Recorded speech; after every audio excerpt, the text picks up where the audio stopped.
911, what is your emergency? Units respond code 3 to a 1050 on the highway. Vehicles are blocking multiple We're en route lanes to the of travel. hospital.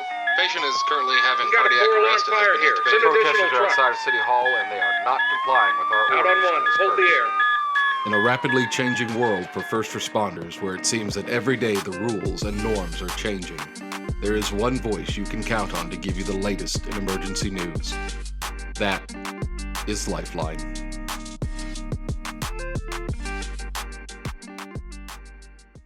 Hello, and welcome back to another episode of Lifeline 911 podcast with your host, Erica.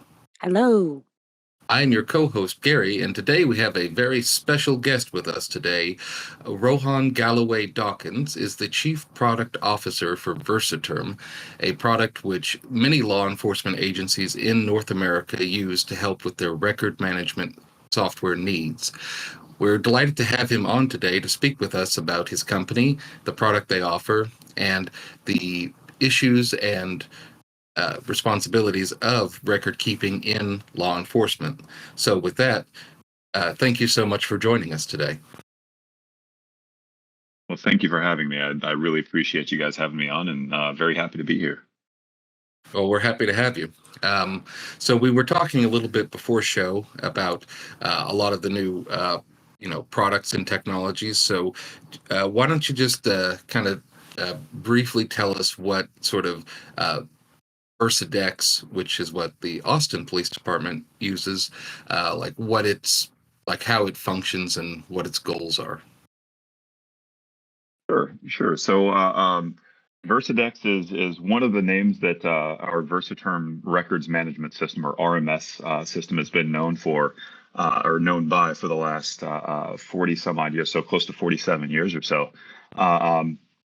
So it's a solution that is really targeted towards law enforcement records management.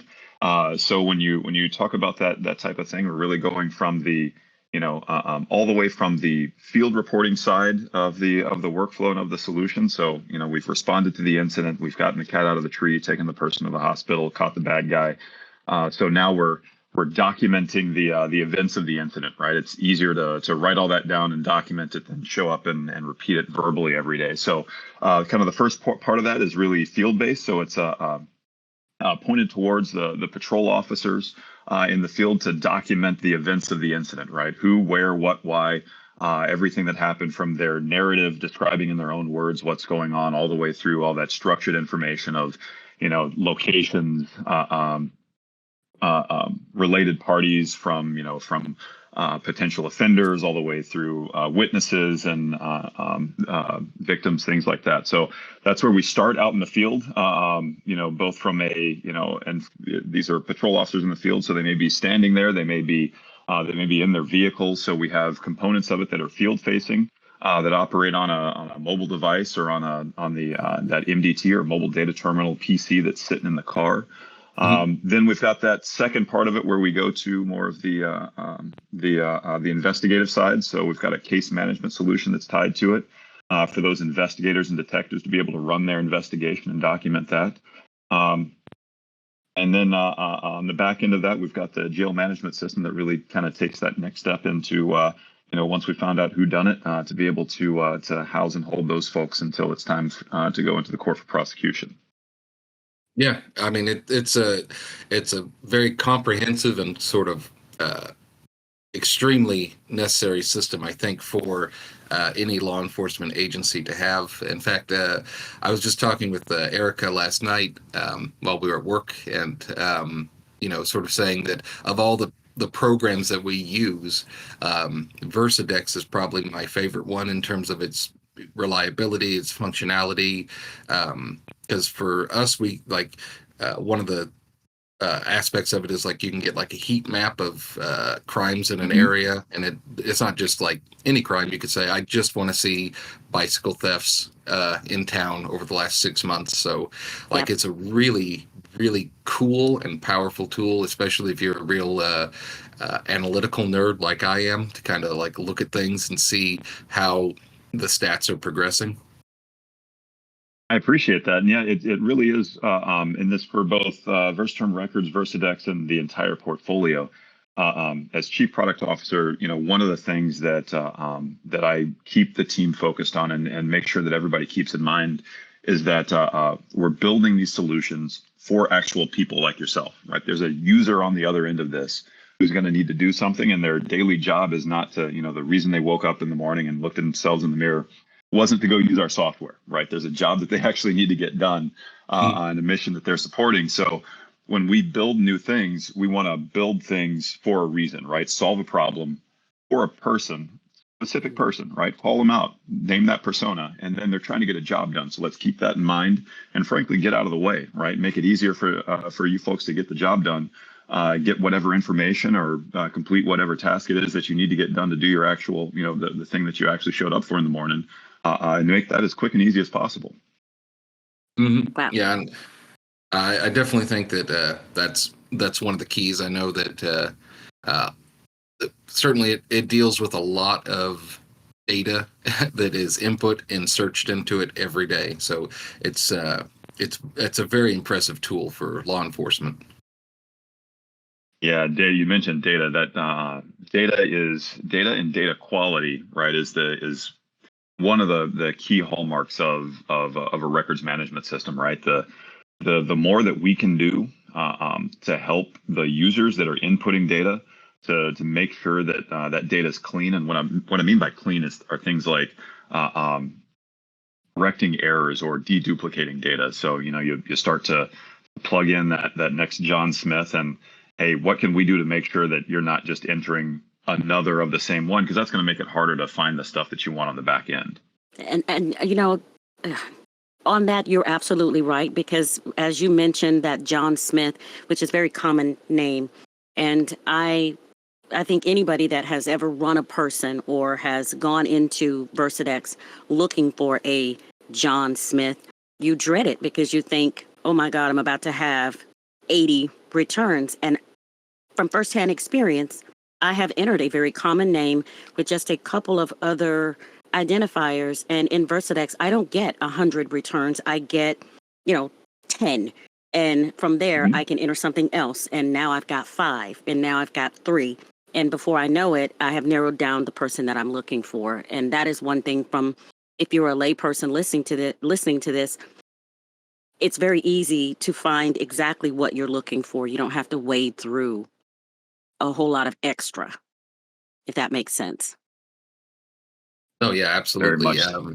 Yeah, and it's so one of the it really utilizes the abilities of computers to do what they do best, which is compute. So you think about law enforcement agencies at the turn of the 20th century, and all of their records were either handwritten notes or typed on a typewriter, and if you wanted to check something out, you had to go physically to central records and flip through a bunch of pieces of paper and hope that you'd find something. And then in today's world, like, all of that is digitalized.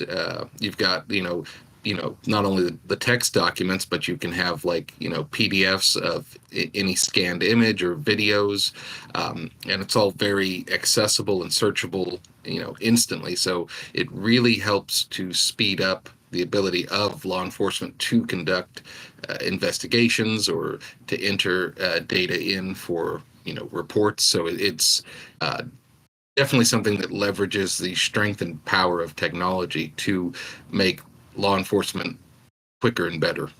Yeah, and don't forget the some of those statutory requirements that come along now with things like NIBRS, the NIBRS conversion that's going on throughout the country, National Incident-Based Reporting System, that's set by the FBI.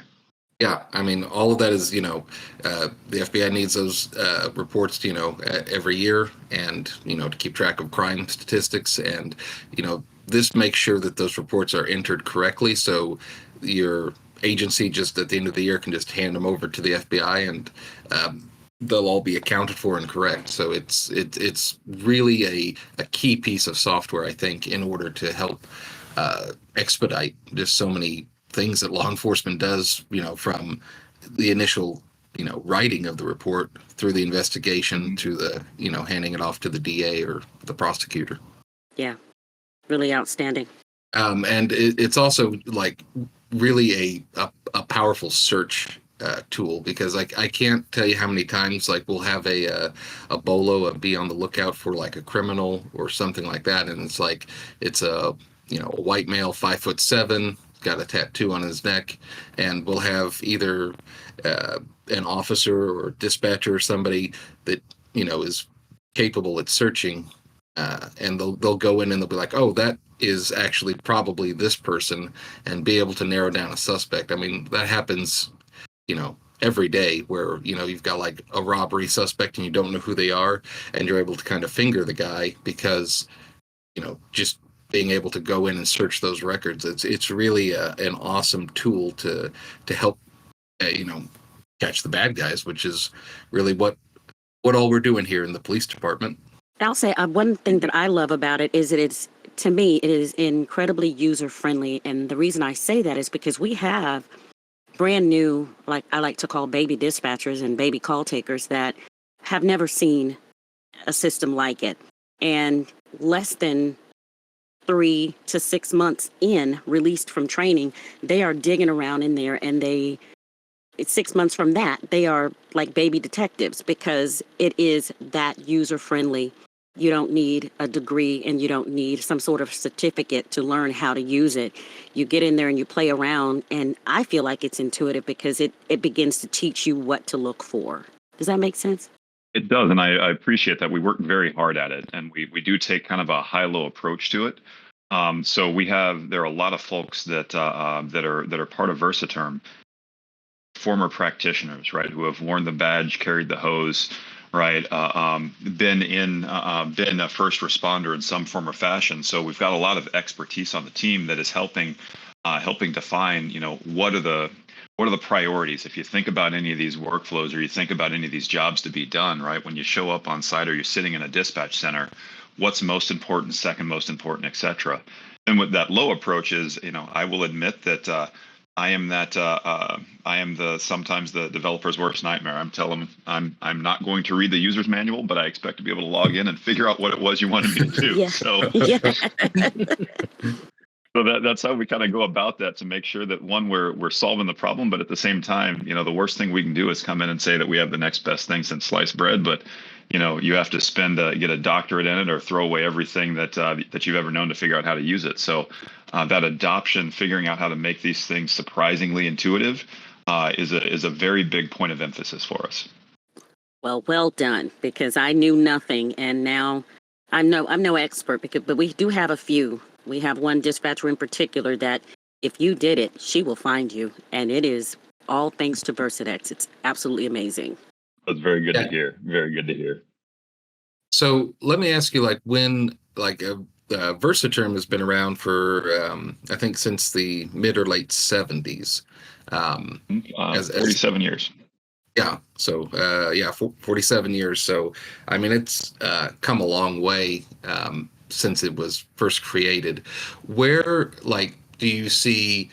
I don't know if you're able to talk about any future projects that you guys are working on in terms of like the record management, but like, where do you kind of see that going in the next 5 or 10 years in terms of functionality and abilities?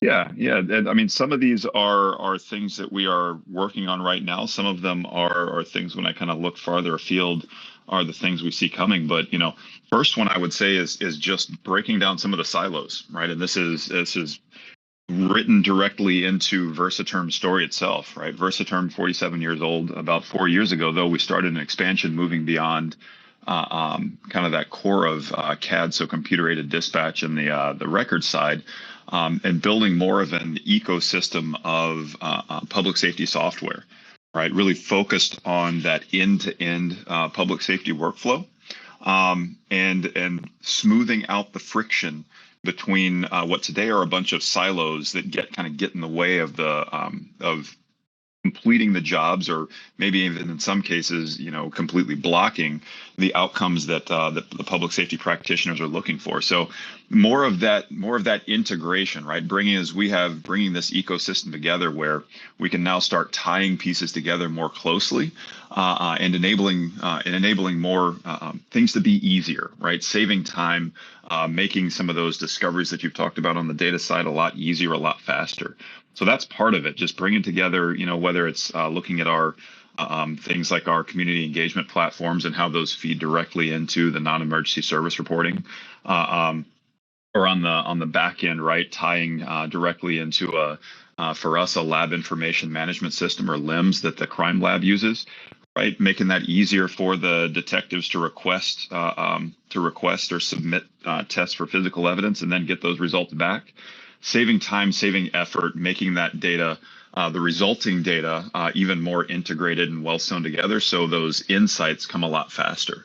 So that's one, and it's, looking at our users and our customer base, and we're very early in this journey, but the amount of time that we're saving our users, the errors that we're preventing, and then just the more powerful outcomes we're supporting. I let them be our North Star, our guide, and tell us, what's a problem or what's difficult today, and then we go solve it. So that's one of those pieces. Another one I would point to is really kind of the expansion of multimedia, right? Unstructured data is part of this story, but then also taking that unstructured data and pulling structure out of it, right? So now at this point, you talk about any crime almost, or especially anything that's going to the charges are going to be written and prosecuted. You're going to have some type of digital evidence that's out there that you didn't really have to think about before. And so these again, it's silos, but these silos, particularly of digital evidence, are just proliferating out there. If you talk to any typical agency, they've probably got 5 or 6 different silos of digital content, just tied to the different sources you may have: in-car video, body-worn cameras, citizen submitted. Everybody's got a Ring camera now, right? That stuff's got to go somewhere. So pulling all of those together, and again, from that, there's a big problem there around first, the 3 or 4 kind of specific areas. First is just knowledge or awareness that there are things, from an investigator standpoint, that there are things that are in one of these 5 or 6 different databases that pertain to the investigation that you're running. There's a problem of access control, sharing, right? Just being able to manage all that content and do it in today it's being done in 5 or 6 different places, and trying to comply with all the policies, or, heaven forbid, that last one, that retention side, make sure something doesn't get deleted in a database that doesn't have the same policy as your investigation, right? Wow. That's a big issue that we're really tackling head on.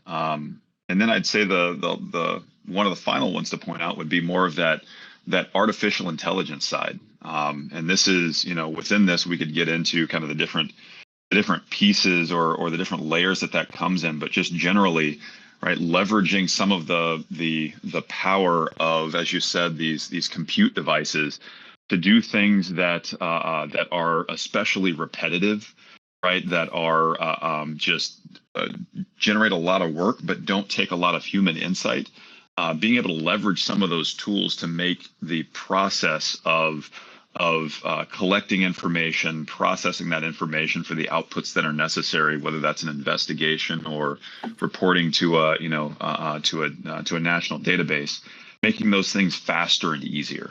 Yeah, because it is almost it's a very strange problem, because you think about how much just sheer data there is nowadays. Going back to the turn of the last century, you'd have maybe like half a sheet of handwritten notes on a particular case, and nowadays you're going to have maybe gigabytes of video and audio, and pages and pages of written notes and testimonies. So it is a real challenge to collect and correlate all that data to what it needs to be discoverable, and to create cases from that. So that's probably the one of the biggest challenges going forward, is really having too much information at your fingertips, because how do you sift through all the noise?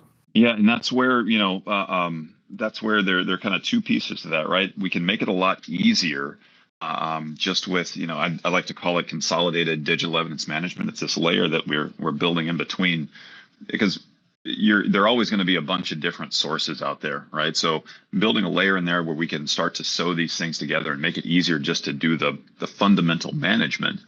But then also that's where we can start to layer in, I say AI, and people are either, depending on what side of the spectrum you're on, either it's heck yes, let's go, why are we taking so long? And on the other end, it's all right, Skynet's coming. We're not really sure I'm comfortable with this thing, right?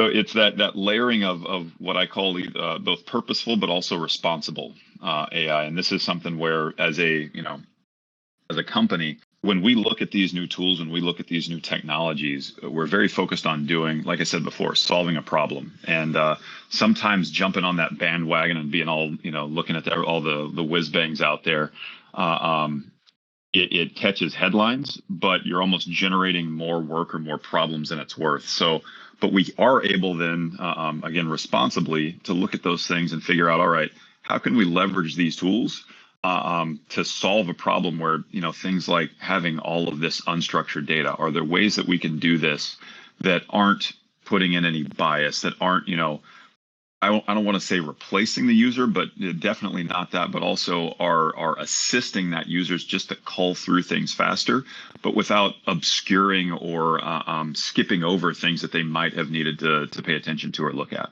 Yes, absolutely. You want to, highlight the things that you need to know. And that's kind of, the danger of having too much data, and also kind of going along with that, like having too many different systems. You talked about silos earlier of data and information, but the problem gets exponentially worse when you're talking about systems that aren't even related to each other. So you might have like a record management system like Versaterm that is keeping all of your law enforcement files together, and then you might have a computer-aided dispatch, a CAD system that's made by somebody else. And how do you get all of these systems to kind of work together and talk and play nice? Because that's really the challenge at the end of the day. It very much is. It very much is, and that's something. It's something that I like about how we approach these problems, right? We are very much what I'll say is an open ecosystem, and this is a little bit at I won't say a dichotomy, but a little bit at odds maybe with some of the general or conventional wisdom in the space. Yes, it's easier to solve the problem if it's all in the same family, right? You buy Apple, everything's Apple, everything works great, right? You don't get the green blob, right? But yeah, not everything is going to come from one vendor, and that's something that as a partner in this space where we're really looking to try and help people solve problems. Our approach is one where we can do it faster. We may be able to do a little bit better if it's within our ecosystem, but that doesn't mean it's closed, right? We're not going to close it off and say, well, no, you haven't bought our thing, our version of whatever. We're not going to play with that, right? To try and twist your arm and force you to go in our direction. We'd rather look at it as, hey, you know what? We're going to be your partner for the next hopefully 40 years. If we can do it better and we want to earn that right, well then you'll make that decision when it's right for you. If not, well, we don't want to hold you hostage for the next 40 years and not give you an experience that's actually working for you just because you're not within our ecosystem. So keeping that open, making sure that we're working, having those interfaces, working with whether there are partners or just general other third parties out there. We want to make sure that these environments work as much as they can for the people that have to use them. and actually that was where my head was going. It sounds like a very ethical approach. You are looking to, as you said in the beginning, get the job done. And if you're able to be that one stop, great. But if not, the end goal is to get the job done. And you just want to be a part of that, which I Yeah, because I think, especially for like smaller agencies, those that may not have, completely moved over to digitalizing all of their information, for, the Austin Police Department, that was a really big project that took years and years to kind of convert all of the notes that were, typed out with a typewriter or written by hand, and move that into our Versadex system, so that Can't we even could. imagine. Yeah, I mean, Mhm.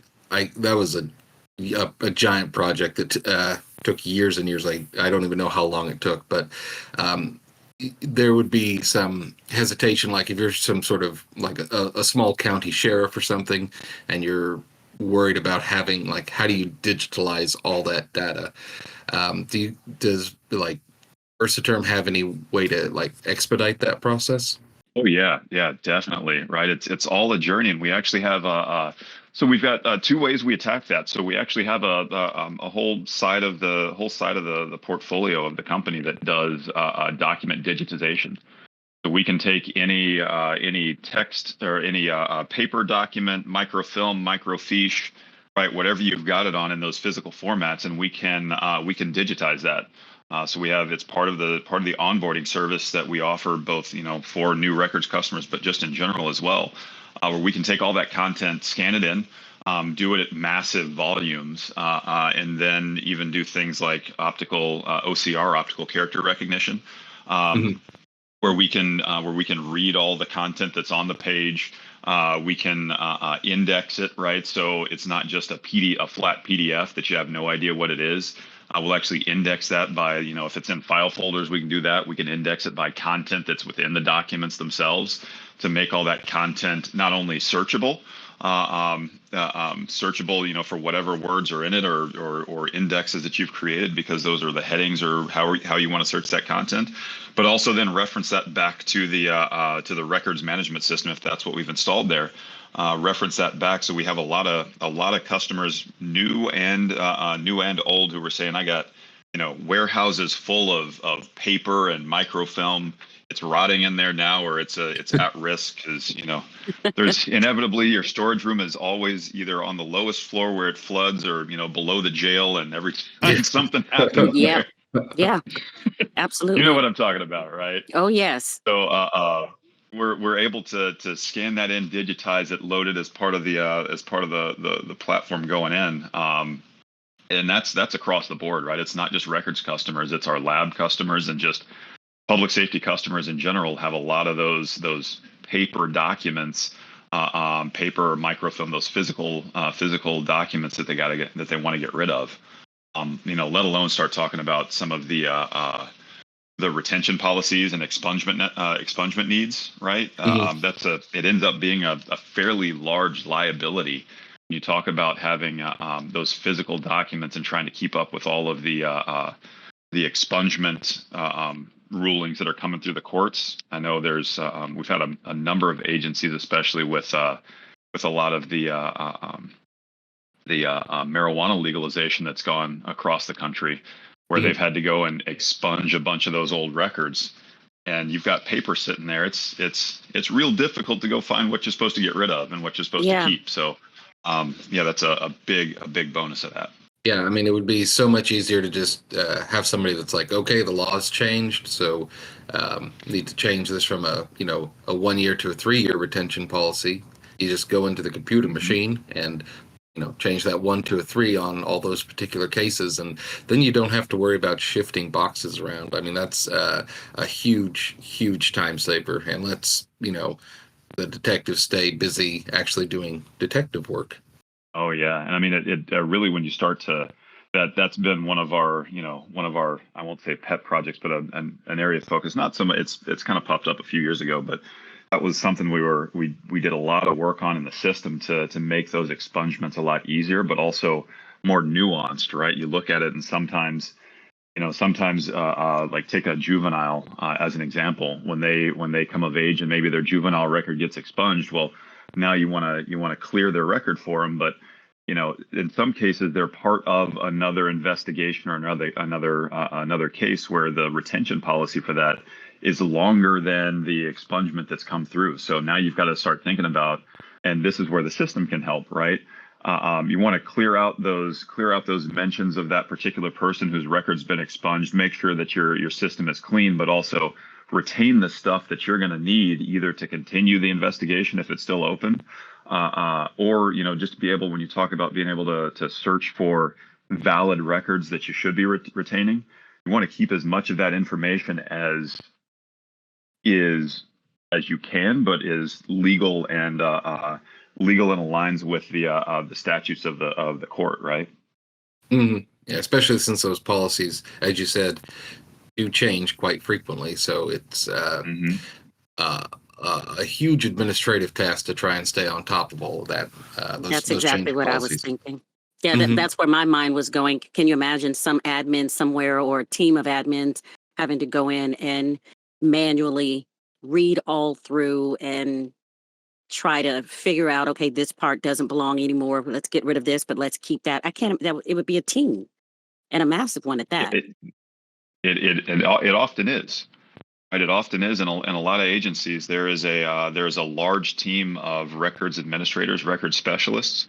Part of their job is to help clean up the stuff going in, so make sure all the right information was captured on the incident report, make sure that it complies with all of the reporting requirements that are coming in from the FBI on that those NIBRS report requirements. But then also on the back end, right, they're facilitating all those, from FOIA requests to expungements to retention policies, right? That's what they're doing all day long, is just culling through all that information and making sure that what's not supposed to be kept isn't, and what is kept. So that's one of the things, having these systems, having these solutions, and then, especially as we move forward, adding even more, I don't want to say intelligence, but taking away some of the those repetitive or those just kind of task-oriented, turn the crank kind of pieces, taking that off of their plate so they can really focus on the outcomes for the agency that are more impactful. Yes, it's a very key element is to, try and free up, personnel to do other functions that,